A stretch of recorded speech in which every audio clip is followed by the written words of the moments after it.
Prime Minister Mark Carney is condemning the killing of Iranian protesters and urging the country to allow freedom of expression as nationwide demonstrations against the Iranian regime continue.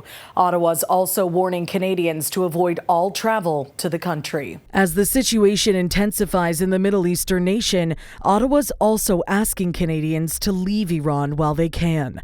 The feds say Canadians could be at high risk of arbitrary detention and the unpredictable enforcement of local laws. They're noting that some foreign and dual nationals have already been arrested in an effort for Iran to exert political influence. The feds say at this time, their ability to provide consular services in the country is extremely limited. Overnight protests continued across the country. In Tehran, a mosque was lit on fire and burned through the early hours of Saturday morning. Demonstrators are rallying against the oppressive regime. The unrest began in response to soaring inflation, but quickly turned political, with demonstrators demanding an end to clerical rule. U.S. President Donald Trump has threatened to intervene if Iranian security forces kill peaceful protesters. In response, Iran's supreme leader blamed the United States for inciting the unrest, saying protesters are acting on behalf of Trump.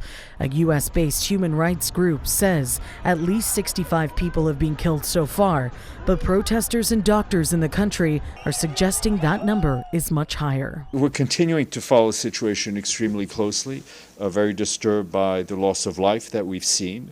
People anywhere in the world have a right to demonstrate peacefully, and governments have a responsibility to protect that right and to ensure that that right is respected. A nationwide internet and telephone communication blackout, which has now surpassed 48 hours long, is making it difficult for rights groups to gather a true death and casualty toll.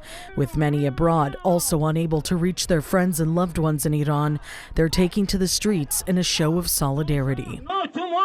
Freedom in Iran. Hundreds rallied outside the White House in Washington, D.C. Saturday with the message, "United to end the dictatorship." The people of Iran want to go forward for democracy.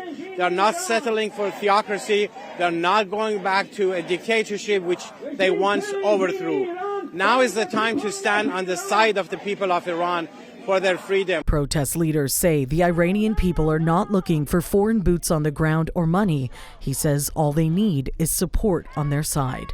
For City News, I'm Karling Donoghue.